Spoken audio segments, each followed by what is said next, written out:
श्री गणेशाय नमः। श्री हरि। श्री हनुमान अंक। परमात्म तत्वोपदेश की प्राप्ति। जब प्रकृति से परे परमात्मा अनादि, आनंद घन, अद्वितीय और निखिल सृष्टि के स्वामी मर्यादा पुरुषोत्तम कोटि सूर्य समप्रभ भगवान श्री राम राज्याभिषेक हो जाने पर वशिष्ठ आदि महर्षियों से घिरे भगवती सीता के साथ सिंहासनासीन हुए, उस समय भाग्योच्छा रहित, प्रतिदान शून्य, परम सेवा के साकार विग्रह अंजनानंद वर्धन पवन कुमार को करबद्ध अपनी और अनिमेष दृष्टि से निहारते हुए देखकर परम प्रभु श्री राघवेंद्र ने अपनी हृदयाधिकारिणी प्रियतमा भगवती सीता से कहा, विदेह नंदिनी, यह हनुमान हम दोनों के में अनन्य भक्ति रखने के कारण सर्वथा निष्पाप और ज्ञान प्राप्ति का योग्यतम पात्र है।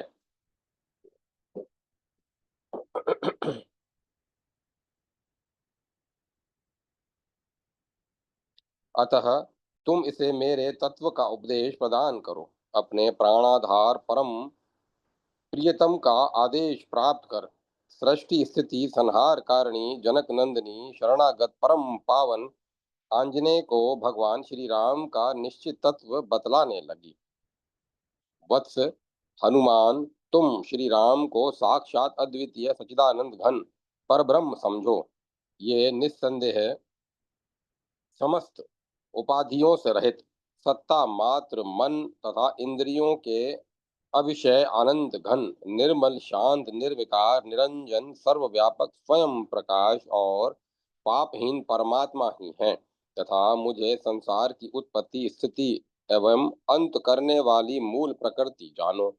मैं ही निरालस्य होकर इनकी सन्निधि मात्र से इस विश्व की रचना किया करती हूँ, तो भी इनकी सन्निधि मात्र से ही की हुई मेरी रचना को बुद्धिहीन लोग इनमें आरोपित कर लेते हैं। इसके अनंतर जगजननी जानकी ने भगवान श्री राम के प्राकट्य से लेकर राज्य अभिषेक तक की समस्त परम पावनी लीला का वर्णन करते हुए कहा, इस प्रकार ये समस्त कर्म यद्यपि मेरे ही किए हुए हैं, तो भी अज्ञानी लोग उन्हें निर्विकार सर्वात्मा भगवान श्री राम में आरोपित करते हैं। ये श्री राम तो वास्तव में न चलते हैं, न ठहरते हैं, न शोक करते हैं, न इच्छा करते हैं, न त्याग करते हैं और न कोई अन्य क्रिया ही करते हैं। ये आनंद स्वरूप अविचल और परिणामहीन है।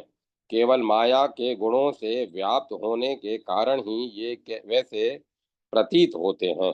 इसके अनंतर भक्त प्राणधन लोकपति श्री राम अपने अनन्य भक्त पवन कुमार को स्वयं उपदेश देने लगे। श्री राम हृदय, मैं तुम्हें आत्मा अनात्मा और परमात्मा का तत्व बताता हूँ, सावधान होकर सुनो। जलाशय में आकाश के तीन भेद स्पष्ट दिखाई देते हैं। एक महाकाश, दूसरा जलाविच्छीन आकाश और तीसरा प्रतिबंबा आकाश। जैसे आकाश के ये तीन बड़े बड़े भेद दिखाई देते हैं, उसी प्रकार चेतन भी तीन प्रकार का है। एक तो बुद्धा बुधत्विच्छिन्न चेतन, जो बुद्धियों में व्याप्त है। दूसरा जो सर्वत्र परिपूर्ण है, और तीसरा जो बुद्धि में प्रतिबिंबित होता है, जिसको आभास चेतन कहते हैं। इनमें से केवल आभास चेतन के रहित सहित बुद्धि में ही कर्तृत्व है, अर्थात चिदाभास के सहित बुद्धि ही सब कार्य करती है, किंतु अज्ञजन भ्रांतिवश निर्विच्छिन्न निर्विकार साक्षी आत्मा के कर्तव्य और जीवत्व का आरोप करते हैं, अर्थात उसे ही कर्ता भोक्ता मान लेते हैं। हमने जिसे जीव कहा है, उसमें आभास चेतन तो मिथ्या है, क्योंकि सभी आभास मिथ्या ही हुआ करते हैं। बुद्धि अविद्या का कार्य है और परब्रह्म परमात्मा वास्तव में विच्छेद रहित है। अतः इसका विच्छेद भी विकल्प से ही माना हुआ है। इसी प्रकार उपाधियों का बाध करते हुए साभास अहम रूप अविच्छिन्न चेतन जीव की तत्वमसि तू वह है आदि महावाक्यों द्वारा पूर्ण चेतन ब्रह्म के साथ एकता बतलाई जाती है।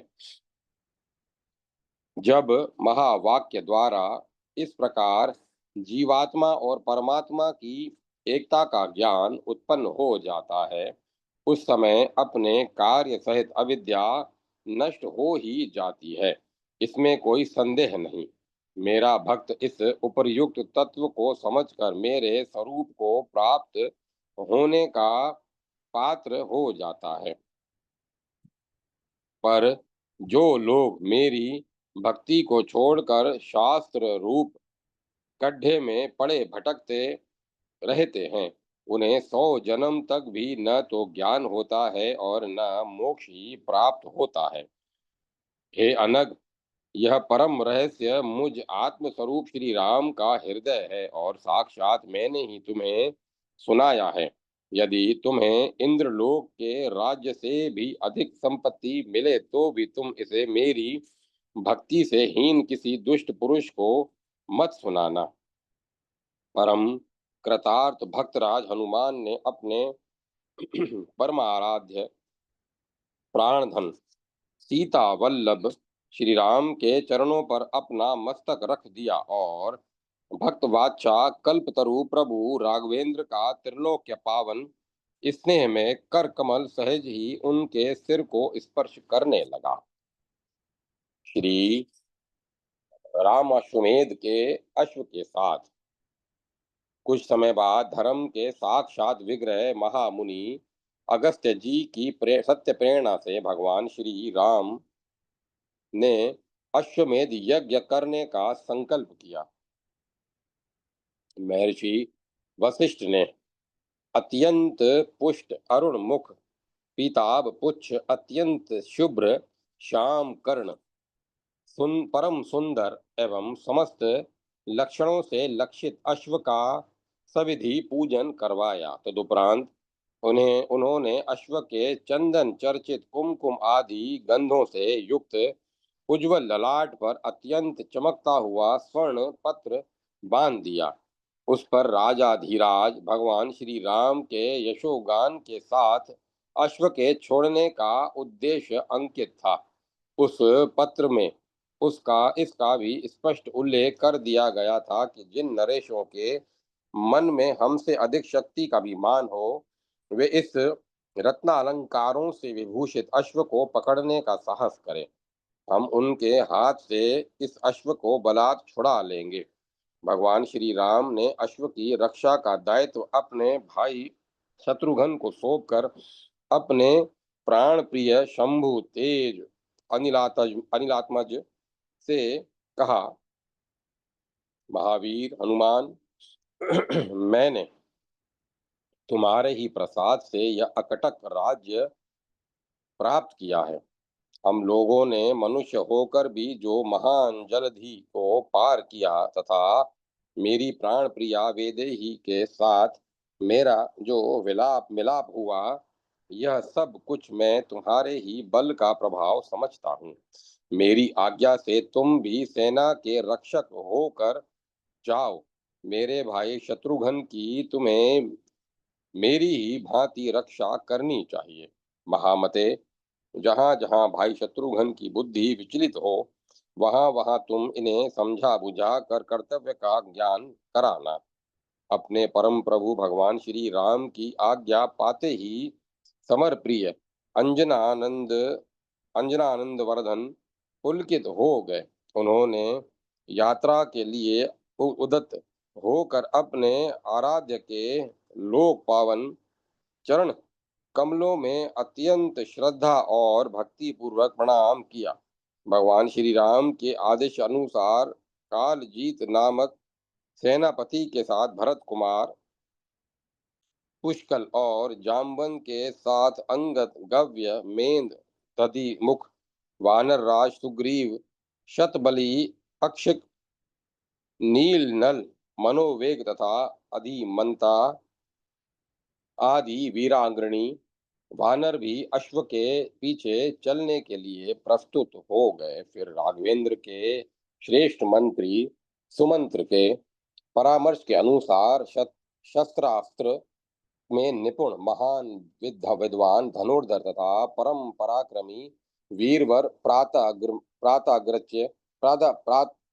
प्रतापाग्रच्य, नील रत्न, लक्ष्मी निधि, ऋतु पाताप, उग्राश्व और शस्त्रविद कवच एवं शिरस्त्रास्त्र से सुसज्जित अपने अपने आयुध धारण कर चतुरंगणी सेना के साथ महायज्ञ संबंधी घोड़े को आगे करके उल्लास पूर्वक चले।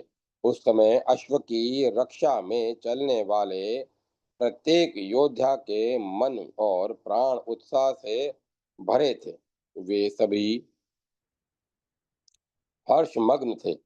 ऐसे रथी अयारुण एवं गजारुण शूरवीरों से संपन्न उस विशाल वाहिनी का सौंदर्य अत्यंत अद्भुत था। भगवान श्री राम की अजय चतुरंगणी सेना का सर्वत्र सादर अभिनंदन होता था। श्री रामानुज, शत्रुघ्न, पुष्कल तथा पवन कुमार के दर्शन कर राजे महाराजे अपना जीवन सफल समझते थे। इस प्रकार श्री रामाश्वमेध के अनुपम सुंदर अश्व के साथ दशरथ नंदन शत्रुघ्न की विशाल वाहिनी पयोष्णी नदी के तट पर पहुंचकर द्रुत गति से आगे चलने लगी। कपिश्रेष्ठ हनुमान के साथ शत्रुघ्न तथा पुष्कल अपने समस्त वीरों के साथ भांति भांति के आश्रम देखते तथा जहां वहां जगत पावन श्री रघुनाथ जी के गुणगान सुनते हुए यात्रा कर रहे थे। उस समय उन्हें चतुर्दिक मुनियों की यह कल्याणकारिणी वाणी सुनाई पड़ती थी। यह यज्ञ का अश्व चला जा रहा है जो श्री हरि के अंश अवतार श्री शत्रुघ्न जी के द्वारा सब ओर से सुरक्षित है। भगवान का अनुसरण करने वाले वानर तथा भगवत भक्त भी उसकी रक्षा कर रहे हैं। निरंतर भक्ति से प्रभावित रहने वाली चित्तवृत्तियों वाले महर्षियों के इन वचनों से प्रसन्न होते हुए सुमित्रा नंदन शत्रुघ्न मनुपुत्र शर्याति के महान युद्ध यज्ञ में इंद्र का मान भंग कर अश्वनी कुमारों को यज्ञ का भाग देने वाले तपस्या और योग बल से संपन्न भृगु पुत्र महर्षि च्यवन के पावनतम आश्रम में पहुंचे।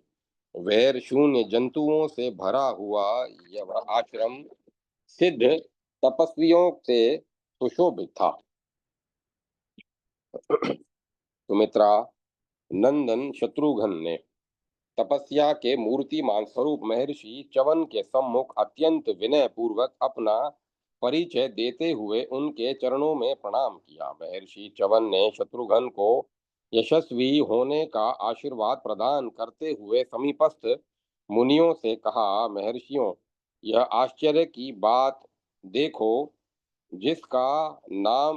जिनके नाम का स्मरण और कीर्तन आदि मनुष्य के समस्त पापों का नाश कर देते हैं। महान पातकी और पर स्त्री लंपट पुरुष भी जिनका नाम स्मरण करके आनंद पूर्वक परम गति को प्राप्त होते हैं, वे भगवान श्री राम भी यज्ञ करने वाले हैं।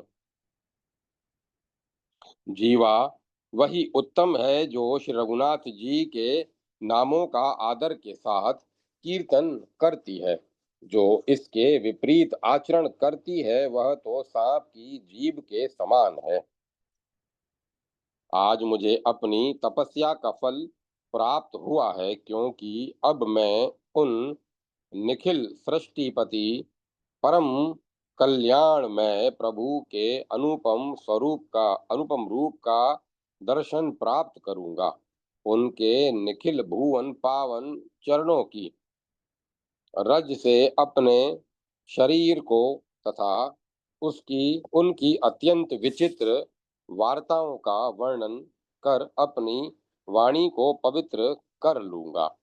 कल्याण मूर्ति श्री राम के स्मरण से महर्षि च्यवन प्रेम में निमग्न हो गए। प्रेमाश्रुओं से पूर्ण महर्षि गदगद कंठ से पुकारने लगे, हे श्री रामचंद्र, हे रघुनंदन, हे धर्म मूर्ति, हे भक्त वाचा कल्पतरु करुणा में प्रभु, आप अपने पावनतम चरण कमलों की रज प्रदान कर मेरा संसार सागर से उद्धार कर दीजिए। स्व और पर के ज्ञान से शून्य ध्यान मग्न महर्षि से सुमित्रा तनय शत्रुघ्न ने अत्यंत विनीत वाणी से मैं निवेदन किया, मुनिराज, निश्चय ही सर्व पूज्य श्री रघुनाथ जी परम भाग्यशाली हैं, जो आप जैसे तपस्वियों के हृदय में निवास करते हैं। ऋषिवर, आप अपने चरण कमलों की पवित्र धूलि से हमारे यज्ञ को पवित्र करने की कृपा करें। दशरथ नंदन शत्रु के वचन सुन दशरथ नंदन शत्रुघ्न के वचन सुन महर्षि च्यवन सब परिवार अयोध्या के लिए प्रस्थित हुए। उन्हें पैदल यात्रा करते देखकर पवन कुमार ने शत्रुघ्न से विनीत वाणी से मैं कहा, स्वामिन, यदि आप आज्ञा प्रदान करें तो इन श्री राम भक्त महर्षि को मैं अपनी पूरी पहुंचा आऊं। श्री रामानुज ने तुरंत उत्तर दिया, हाँ, आप इन्हें पहुंचा आइए। बस परम पराक्रमी श्री हनुमान जी ने परिवार सहित महर्षि च्यवन को अपनी पीठ पर बैठाकर तुरंत अयोध्या पहुंचा दिया। महर्षि की प्रसन्नता की सीमा न रही। समर्थ महर्षि का सहज आशीर्वाद मारुतात्मज ने प्राप्त कर लिया। राजा सुबाहु पर कृपा। भगवान श्री राम के अश्वमेध यज्ञ के अश्व के साथ दशरथ नंदन शत्रुघ्न की सायुध चतुरंगणी सेना चक्रांका नगरी के समीप पहुंची। उस सुंदर एवं संपन्न नगरी के नरेश धर्मात्मा सुबाहु थे। एक पत्नी व्रती महाराज सुबाहु सर्व सद्गुण संपन्न प्रजापालक परम पराक्रमी अनुपम योद्धा तो थे ही, शिरोधादि शाही लक्ष्मीपति विष्णु के अनन्य भक्त भी थे। वे दया में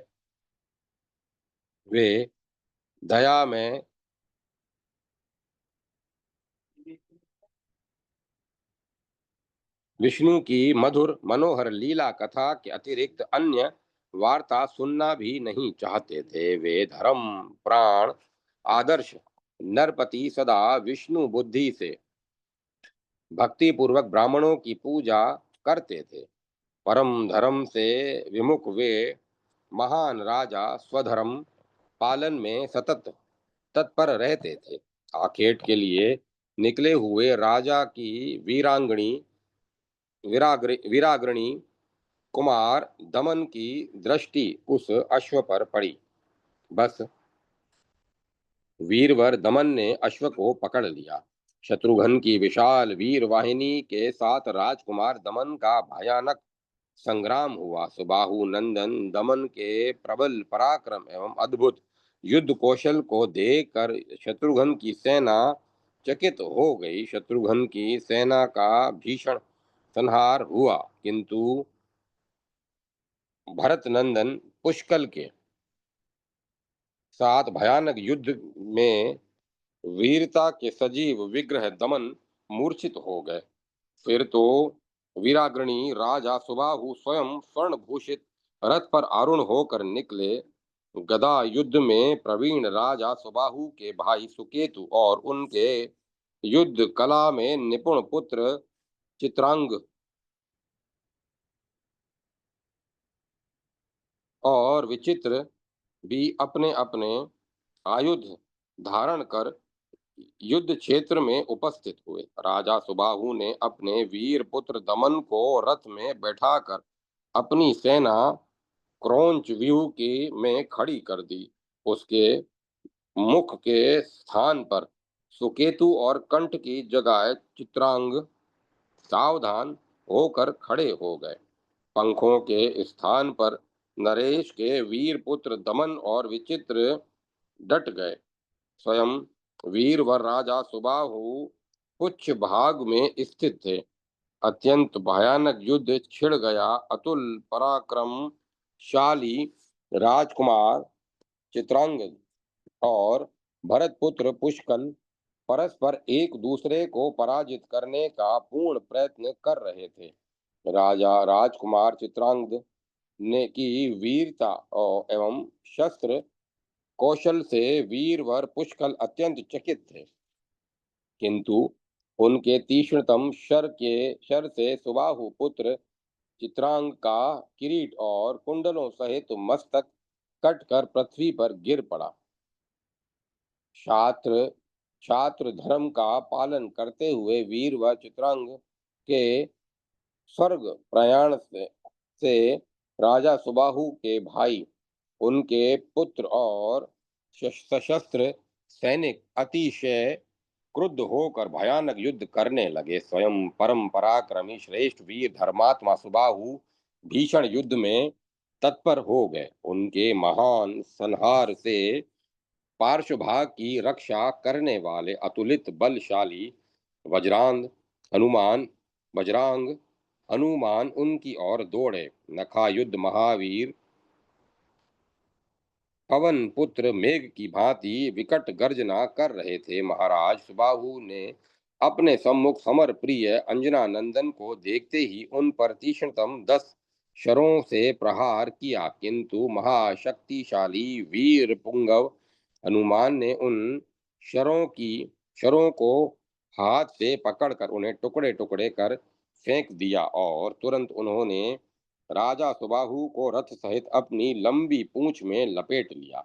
हनुमान जी को रथ लेकर जाते हुए देखकर महाराज सुबाहु कपि श्रेष्ठ हनुमान पर बड़े वेग से तीक्ष्ण शरों की वर्षा करने लगे। उनके अंग प्रत्यंग राजा सुबाहु के शरों से विद्ध हो रहे थे और उनकी स्वर्ण तुल्य विशाल देह पर जपा पुष्प के तुल्य लाल लाल रक्त कण शोभा दे रहे थे। धर्म प्राण सुबाहु की इस धर्म में अर्चना से मुदित होकर निखिल पावन भगवान श्री राम के अन्यतम प्रीति भाजन भक्तोद्धारक हनुमान बड़े वेग से उछले और उन्होंने उत्तम योद्धाओं से परिवेष्टित परम भाग्यवान राजा सुबाहु के विशाल वक्ष पर अपने चरणों से प्रहार किया। वातात्मा का मुक्ति प्रदान करने वाला पाद प्रहार नरेश नहीं सह सके। वे मुख से रक्त वमन करते हुए धरती पर गिरकर मूर्छित हो गए। सीता समेत श्री राम पाद सेवा धुरंधर शिवपुत्र हनुमान का लोक पावन चरण स्पर्श तत्क्षण चमत्कार हुआ। मूर्छित अवस्था में अमित धर्मानुरागी परम वैष्णव वीर पुंगव नरेश सुबाहु ने देखा। परम पावन साकेत वहां पुनीत सरयू के सुर में तट पर यज्ञ करने वाले कौशलानंद श्री रामचंद्र जी श्रेष्ठ ब्राह्मणों से घिरे अलौकिक यज्ञ मंडप में विराजमान हैं। चतुर्मुख ब्रह्मादि देवगण तथा कोटि कोटि ब्रह्मांड के प्राणी उन पद्म पत्र लोचन प्रभु के सम्मुख पदांजलि खड़े होकर उनका श्रद्धा भक्ति पूर्वक हृदय से स्तुवन कर रहे हैं। नवनीरद वपु कमल लोचन श्री राम ने अपने हाथ में मृग का सींग धारण कर रखा है। नारद आदि देव ऋषि गण वीणादि के मधुर तान पर सकल गुण गुण गण निलय दयामय प्रभु का सुयश गान कर रहे हैं। चारों वेद मूर्तिमान होकर सीतापति श्री राम की उपासना करते हैं। निखिल सृष्टि के सुंदरतम श्रेष्ठ वस्तुओं का प्रदान करने वाले भक्ताप निवारक करुणामूर्ति पूर्ण ब्रह्म भगवान श्री राम ही है। कृतार्थ जीवन राजा सुबाहु की मूर्छा दूर हुई तो उनके नेत्रों से आनंदमय प्रेमाश्रु प्रवाहित होने लगे। उन्होंने तुरंत अपने भाई तथा पुत्रों को युद्ध बंद कर देने का संकेत किया। उन्होंने सबको बताया, आज हमारा पुण्यमय दिवस है। आज ही मेरा सौभाग्य सूर्य उदित हुआ है। प्राचीन काल की बात है, मैं तत्व ज्ञान की इच्छा से तीर्थों में गया था। सौभाग्यवश में अस्त्यातांग मुनि की सेवा में पहुंच गया। वे वितराग महात्मा मुझे दशरथ नंदन श्री राम को पर ब्रह्म परमात्मा एवं उनकी हृदय धारणी विदेहजा को चिन्मयी शक्ति के मूर्तिमान विग्रह बताने लगे। संसार सागर से तरने के लिए उन्हीं श्री राम की उपासना का उपदेश देने लगे, किंतु मुझे उनके वचनों पर विश्वास नहीं हुआ। अजन्मा का जन्म कैसे, अकर्ता का संसार में आने का प्रयोजन क्या, मेरा सहज संदेह था। महर्षियों ने कुपित होकर मुझे शाप दे दिया। नीच तू उस रघुनाथ जी के यथार्थ स्वरूप को नहीं जानता, फिर भी प्रतिवाद कर रहा है। उन्हें साधारण मनुष्य बताकर उनका उपहास कर रहा है। इस कारण तू तत्वज्ञान तो क्या, तत्वज्ञान तो प्राप्त ही नहीं कर सकेगा, केवल उदर पोषण में लगा रहेगा। महामुनि के शाप भय से व्याकुल होकर मैंने उनके चरण पकड़ लिए और मुझे रोते देखकर दया में मुनि ने कहा, राजन, जब तुम भगवान श्री राम के अश्वमेध यज्ञ के अश्व को पकड़कर उनके यज्ञ में विघ्न उपस्थित करोगे, तब ज्ञान मूर्ति सदगति भुक्ति मुक्ति दाता हनुमान जी बड़े वेग से तुम्हारे वक्ष पर पाद प्रहार करेंगे। उन तत्व प्रकाशक पवन नंदन के स्पर्श से तुम्हें तत्व ज्ञान की प्राप्ति होगी। महाराज सुबाहु ने आगे कहा, और आज उन दुर्मति नाशन परम पावन कृपा में श्री राम दूत ने अपने लोक पावन चरण कमलों का प्रहार के मिस से मेरे वक्ष से स्पर्श करा दिया। आज मेरी बुद्धि शुद्ध हो गई, मैं पवित्र हो गया और मेरा जीवन तथा जन्म सफल हो गया। मैं ही नहीं, तुम सभी धन्य हो गए। भगवान श्री राम के अश्व के साथ प्रचुर समृद्धि संपन्न कोष, हाथी, घोड़े, वस्त्र, रत्न, मोती तथा मूंगे आदि अगणित द्रव्य लेकर धर्मात्मा नर शिरोमणि सुबाहु विचित्र दमन सुकेतु तथा अन्य शूरवीरों के साथ पैदल ही चले। भगवान श्री राम के ध्यान एवं हनुमान जी की कृपा की स्मृति से उनका हृदय उपकृत एवं आनंद मग्न था। उनकी वाणी अवरुद्ध हो गई थी, पर उनके नेत्रों से अविरल अश्रु प्रवाह चल रहा था। उद्धट राजा सुबाहु के प्रेम पूर्ण आगमन का संवाद प्राप्त होते ही श्री रामानुज शत्रुघ्न उनसे बाहें पसार कर मिले। अपना सर्वस्व समर्पित करने की कामना व्यक्त कर कुमार दमन के युद्धारंभ के लिए क्षमा याचना करते हुए महाराज सुबाहु ने अधीर होकर पूछा, भगवान श्री राम के त्रिलोक्य वंदित चरण कमलों के अन्य मधुकर भक्ता अनुरागी हनुमान जी कहाँ हैं? उन्हीं की कृपा से मुझ महामूढ़ को त्रैताप निवारक पद्म प्रक्षालनोचन परम प्रभु श्री राम के दर्शन की तीव्रतम लालसा उत्पन्न हुई है। जब उन्होंने भक्त ताप निवारक स्वर्ण वर्ण प्रसन्नात्मा हनुमान जी को देखा तो उनके मुक्तिदाता चरणों पर गिर पड़े, किंतु विनीतात्मा महावीर हनुमान ने उन्हें बीच से ही उठाकर अपने अंगों में भर लिया। महामुनि अरण्यक से मिलन।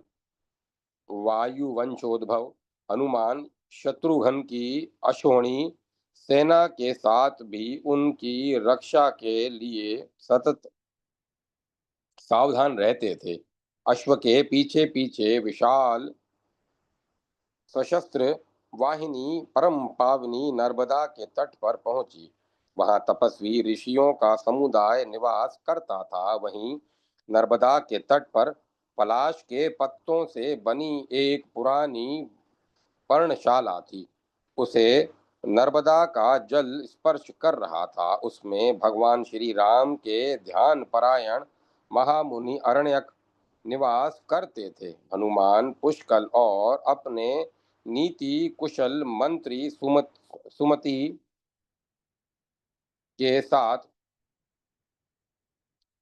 तथा श्री रामानुज ने उनके चरणों में प्रणाम किया। महर्षि ने जब उन्हें आज्ञाश्व यज्ञाश्व के रक्षक के रूप में देखा तो वे भगवान श्री राम की भुवन मंगल कारिणी मनोहर लीला कथा सुनाते हुए कहने लगे।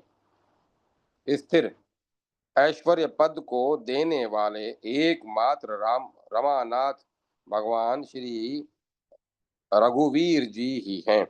जो लोग उन भगवान को छोड़कर दूसरे की पूजा करते हैं वे मूर्ख हैं। जो स्मरण करने मात्र से मनुष्यों के पहाड़ जैसे पापों का भी नाश कर डालते हैं, उन भगवान को छोड़कर मूढ़ मनुष्य योग याग और व्रत आदि के द्वारा कलेश उठाते हैं।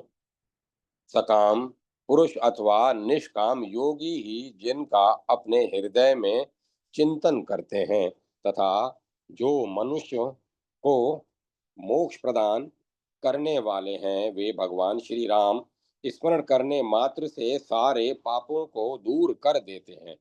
फिर महामुनि ने महर्षि लोमश का उपदेश सुनाते हुए आगे कहा। एक ही देवता है श्री राम, एक ही व्रत है उनका पूजन, एक ही मंत्र है उनका नाम तथा एक ही शास्त्र है उनकी स्तुति। अतः तुम सब प्रकार से परम मनोहर श्री रामचंद्र जी का भजन करो। इससे तुम्हारे लिए यह महान संसार सागर गौ के खुर के समान तुच्छ हो जाएगा। अपने परम आराध्य परम प्रभु श्री राम का महात्म्य सुनकर समीरात्मज मन ही मन पुलकित हो रहे थे। उनका हृदय आनंद से परिपूर्ण हो गया था और नेत्र प्रेम आश्रुओं से भर गए थे। जब महामुनि अरण्यक भगवान श्री राम की लीला कथा सुनाने लगे तो उनके नेत्र बरसने लगे और जब तक श्री राम लीला का वर्णन होता रहा उनके नेत्रों से अनवरत अश्रुपात होता ही रहा। परम पावन श्री राम की भवतापतारिणी एवं मुनि मनोहारिणी मधुर कथा का वर्णन कर लेने के उपरांत जब महर्षि अरण्य को ज्ञात हुआ कि मेरे आराध्य देव भगवान श्री राम ने ही अश्वमेध यज्ञ की दीक्षा ली है और मेरे आश्रम पर उनके अनुज शत्रुघ्न सहित उनका ही अश्व आया है, तब उनका मन मयूर नृत्य कर उठा। और जब उन्हें यह विदित हुआ कि संसार भय नाशन अनंत मंगल श्री राम परायण महावीर हनुमान मेरे सम्मुख हाथ जोड़े खड़े हैं, तब वे जोर से बोल उठे। आज मेरी जननी का जन्म दान सफल हो गया। आज मेरा ध्यान जप तप और अग्निहोत्र सब सफल हो गया। दूसरे ही क्षण वयोवृद्ध महामुनि अरण्यक ने श्री राम प्राण हनुमान जी को अपने हृदय से सटा लिया।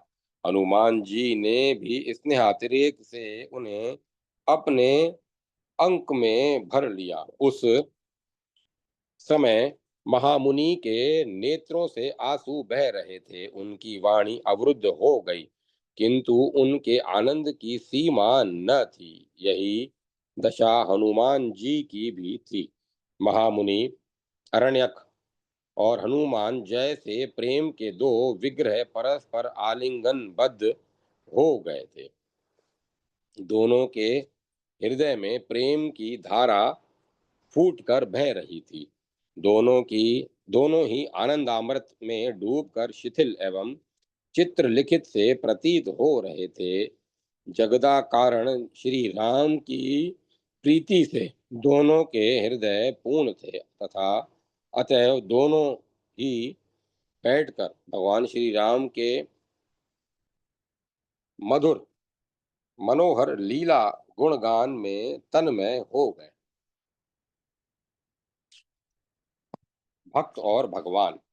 धर्मपरायण महाराज वीरमणि देव निर्मित देवपुर नामक अमित वैभव संपन्न नगर के नरेश थे। पूर्व काल में पवित्र शिप्रा तट स्थित महाकाल मंदिर में उनके कठोर तपश्चरण से संतुष्ट होकर देवाधिदेव महादेव ने उन्हें वर प्रदान करते हुए कहा था, देवपुर में तुम्हारा राज्य होगा तथा भगवान श्री राम के अश्वमेघ यज्ञ के अश्व के आने तक तुम्हारी रक्षा के लिए मैं वहीं निवास करूंगा। देवपुर वासियों के घरों को घरों की दीवारें स्फटिक मणि की बनी हुई थी। मणि माणिक्य और अपरिमित धन से संपन्न देवपुर के में समस्त भोग सदा सुलभ थे। भगवान श्री राम के अश्वमेघ का अश्व देवपुर के समीप पहुंचा ही था कि वीरमणि के यशस्वी पुत्र रुक्मांद ने उसे पकड़ लिया। और जब महाराज वीरमणि ने सुना कि श्री राम के अनुज शत्रुघ्न की वाहिनी युद्ध के लिए बढ़ती चली आ रही है, तब उन्होंने सशस्त्र चतुरंगणी सेना तैयार करने के लिए अपने प्रबल पराक्रमी सेनापति रिपुवार को आदेश दिया। वीरांगणी रिपुवार ने सेनापतित्व में महाराज वीरमणि के वीर सैनिक तो कुछ ही देर में शस्त्रास्त्र से सजकर तैयार हो ही गए। उनके भाई वीर सिंह, भांजा बल मित्र तथा राजकुमार रुकमांद और शुभांगद भी युद्ध के लिए रथ पर आरूढ़ होकर प्रस्तुत हो गए। स्वयं शिव भक्त वीरवर महाराज वीरमणि भी अस्त्र शस्त्र से भरे श्रेष्ठ रथ पर आरूढ़ होकर रणभूमि की ओर अग्रसर हुए। भयानक युद्ध छिड़ गया। पवन पुत्र हनुमान शत्रु पक्ष का संहार करते हुए पुष्कल और शत्रुघ्न की रक्षा का सदा ध्यान रखते थे। उनकी महाराज वीरमणि के भाई वीर सिंह से मुठभेड़ हो गई। उनके तीक्ष्ण शरों से आकुल होकर हनुमान जी ने उनकी छाती में अपने वज्र के समान मुक्के से आघात किया। वीर सिंह वज्रांध हनुमान का वह प्रहार न सह सका और मूर्छित होकर पृथ्वी पर गिर पड़ा। अपने चाचा को मूर्छित देखकर रुक्मांद और शुभांग दोनों हनुमान जी से भयंकर युद्ध करने लगे। महावीर हनुमान जी ने उन्हें रथ सहित अपनी पूंछ में लपेट लिया और रथ को घुमाकर पृथ्वी पर इतने जोर से पटका कि वह तो ध्वस्त हो ही गया। दोनों राजकुमार भी मूर्छित हो गए। इसी प्रकार बल मित्र भी रणस्थल में मूर्छित होकर धराशायी हो गया। महाराज वीरमणि ने वीर पुष्कल पर भयानक शरों की वर्षा की, किंतु पुष्कल ने प्रतिज्ञा पूर्वक उन्हें 3 बाणों से आहत कर मूर्छित कर दिया। अपने भक्तों को मूर्छित देखते ही स्वयं भगवान शंकर युद्ध भूमि में उतर पड़े। उनके साथ उनके पार्षद और प्रमथ गण भी शत्रुघ्न की सेना को तहस नहस करने में जुट गए। सर्वदेव शिरोमणि शिव के इच्छा अनुसार वीरभद्र ने पुष्कल से युद्ध किया। पुष्कल ने अद्भुत वीरता का परिचय दिया, किंतु वीरभद्र ने पुष्कल के पैर पकड़कर उन्हें वेग पूर्वक चारों ओर घुमाया और पृथ्वी पर पटक कर मार डाला।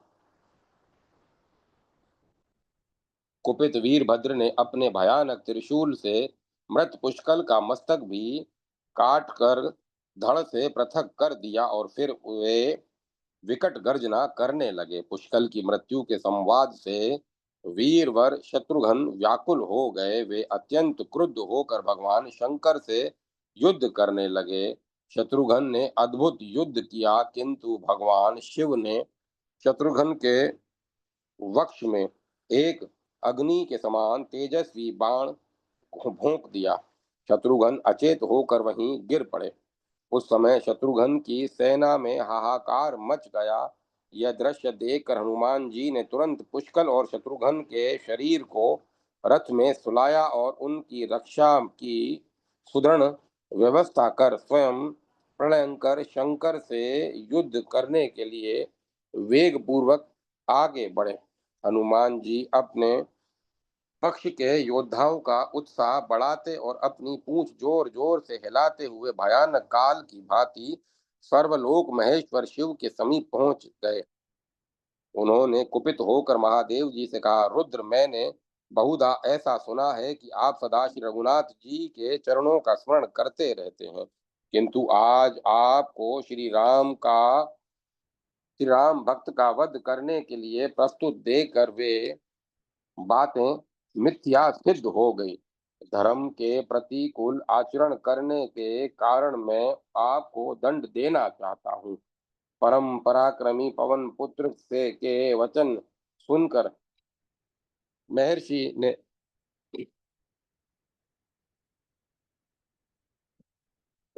सुनकर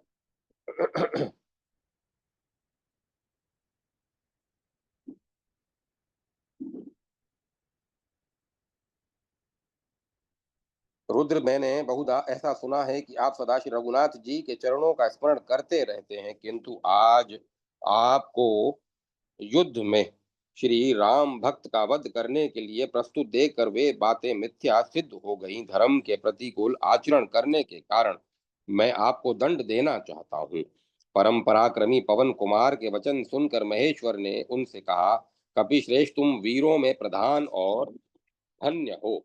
तुम्हारा कथन सर्वथा सत्य है। देव दानव वंदित भगवान श्री रामचंद्र जी ही मेरे हृदय धन और स्वामी है, किंतु भक्त अपना ही स्वरूप होता है और वीरमणि मेरा अनन्य भक्त है। अतः जिस प्रकार भी हो मुझे उसकी रक्षा करनी चाहिए, यही मर्यादा है।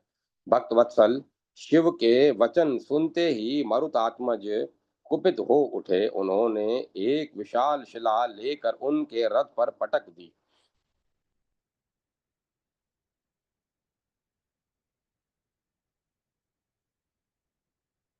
उसके आघात से भगवान शंकर का रथ घोड़े, सारथी और ध्वजा सहित चूर्ण विचूर्ण हो गया। रथ के नष्ट होते ही भगवान शिव नंदी पर आरूढ़ होकर युद्ध करने लगे। करुणा में भक्त वत्सल शिव की अद्भुत लीला थी। वे अपने जीवन सर्वस्व भगवान श्री राम और प्राण प्रिय भक्त वीरमणि दोनों की ओर से युद्ध कर रहे थे। उमानाथ को वृषभ पर आरूढ़ होकर युद्ध करते देख हनुमान जी का क्रोध भड़क उठा। उन्होंने एक विशाल शाल का वृक्ष उखाड़कर शिव के वक्ष पर प्रहार किया ही था कि भगवान भूतनाथ ने क्रुद्ध होकर अग्नि की ज्वालाओं की भांति ज्वाजल्यमान अपना तीखा त्रिशूल फेंका। इस प्रकार शिव और पवन पुत्र के में भयानक संग्राम हुआ। अंत में हनुमान जी ने सर्वलोक महेश्वर को अपनी पूंछ में लपेटकर मारना प्रारंभ किया। यह दृश्य देख नंदी भयभीत हो गए। क्रुद्ध हनुमान के प्रहार से व्याकुल होकर शिव जी ने उनसे कहा, भक्त प्रवर हनुमान तुम धन्य हो, मैं तुम्हारे पराक्रम से संतुष्ट हो गया। मैं दान यज्ञ या थोड़े से तप से सुलभ नहीं हूँ, तुम कोई वर मांगो। तत् भगवान नीलकंठ के वचन सुनकर हंसते हुए हनुमान जी ने कहा, महेश्वर श्री रघुनाथ जी की कृपा से मुझे कुछ भी अप्राप्त नहीं, किंतु मैं आपसे यही वर मांगता हूँ कि मेरे पक्ष में पुष्कल आदि मृत एवं पुष्कल आदि मृत एवं शत्रुघ्न आदि मूर्छित होकर धरती पर पड़े वीरों की आप अपने गणों के साथ रहकर रक्षा करें। मैं उन्हें जीवित करने के लिए द्रोणागिरी पर औषधियां लाने जाना चाहता हूँ। तुम्हारे लौटने तक मैं इनकी रक्षा अवश्य करूंगा। भगवान शंकर के स्वीकार करते ही हनुमान जी अत्यंत वेगपूर्वक क्षीरोदधि के तट पर पहुंचे। वे द्रोण नामक पर्वत को ले चलने के लिए तैयार हो हुए ही थे कि वह कांपने लगा। पर्वत के रक्षक देवताओं ने हनुमान जी से कहा, तुम इसे क्यों ले जाना चाहते हो? अद्भुत शक्तिशाली हनुमान जी ने अत्यंत निर्भीक वाणी में भगवान रुद्र के साथ घटित हुए युद्ध का वृतांत सुनाते हुए देवताओं से कहा, मैं अपने पक्ष के मृत वीरों को जीवित करने के लिए इस पर्वत को ले जाना चाहता हूँ। बल के घमंड में आकर रोकने वालों को मैं जीवित नहीं छोड़ूंगा। अतएव तुम लोग यह समूचा द्रोण पर्वत अथवा नव जीवन प्रदान करने वाली यह औषधि भी मुझे दे दो, जिससे मैं अपने मरे हुए वीरों के प्राण बचा लूं। पवन पुत्र के वचन सुनकर सब ने उन्हें प्रणाम किया और अत्यंत प्रसन्नता पूर्वक मृत संजीवनी औषधि उन्हें दे दी। हनुमान जी अत्यंत वेग पूर्वक युद्ध भूमि में पहुंचे। वहां गणों सहित भगवान शिव अपने वचन के अनुसार पुष्कल एवं शत्रुघ्नादि वीर पुंगवों के शरीर की रक्षा कर रहे थे। हनुमान जी ने पुष्कल के वक्ष पर औषधि रखी और उनके सिर को धड़ से जोड़कर कहा, यदि मैं मन वाणी और क्रिया के द्वारा श्री रघुनाथ जी को ही अपना स्वामी समझता हूँ तो इस दवा से पुष्कल शीघ्र ही जीवित हो जाएं। पुष्कल तुरंत ही उठ बैठे। वे युद्ध करने के लिए वीरभद्र को ढूंढने लगे। हनुमान जी तुरंत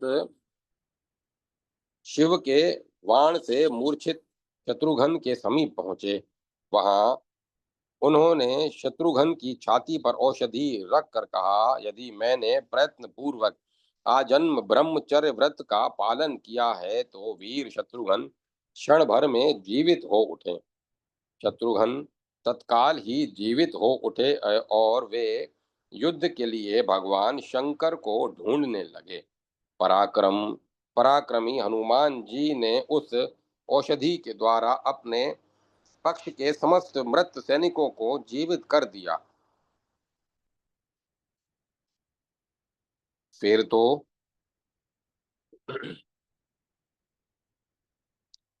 सभी योद्धा कवचादि से सुसज्जित हो अपने अपने रथ पर आरूढ़ होकर शत्रु का मान मर्दन करने के लिए वेग पूर्वक चले।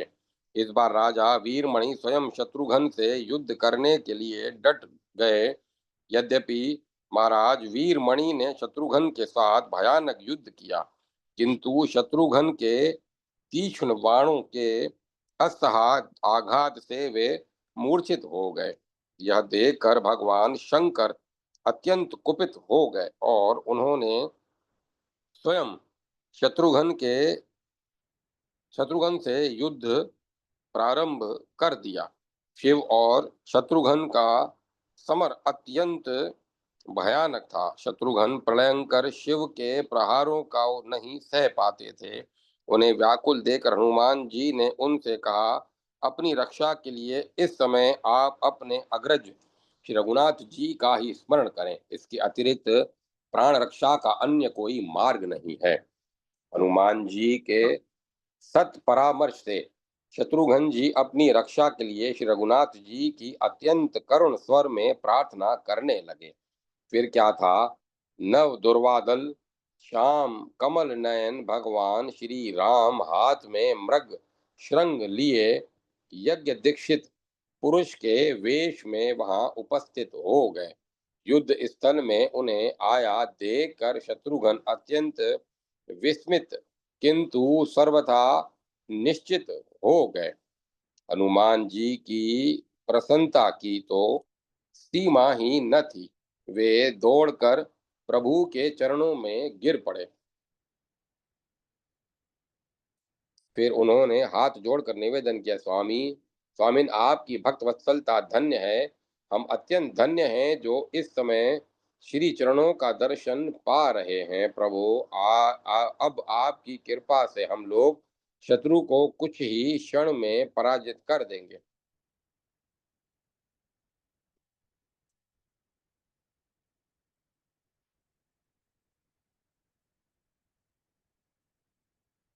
उसी समय जब देवादिदेव महादेव जी ने अपने हृदय धन भगवान श्री राम को वहां उपस्थित देखा तो आगे बढ़कर उन्होंने उनके चरण कमलों में प्रणाम किया और प्रेम पूर्वक कहा, कृपा में प्रभु आज मेरा परम सौभाग्य है जो मैं यहाँ आपके दुर्लभतम दर्शन प्राप्त कर रहा हूँ। कृपालु, मैंने अपने भक्त के हित के लिए आपके कार्य में विघ्न उपस्थित किया है।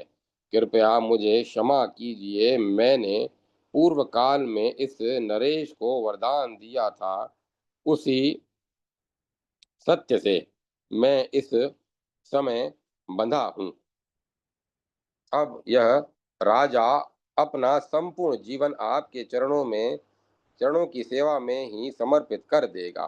कर्पूर गौर महेश्वर का कथन सुन भगवान श्री राम ने कहा, भगवान अपने भक्तों का पालन करना तो देवताओं का धर्म ही है। आपने जो इस समय अपने भक्त की रक्षा की है, आपके द्वारा यह बहुत उत्तम कार्य हुआ है।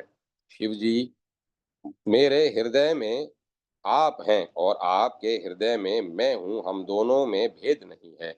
जो मूर्ख है, जिनकी बुद्धि दूषित है, वे ही भेद दृष्टि रखते हैं। हम दोनों एक रूप हैं।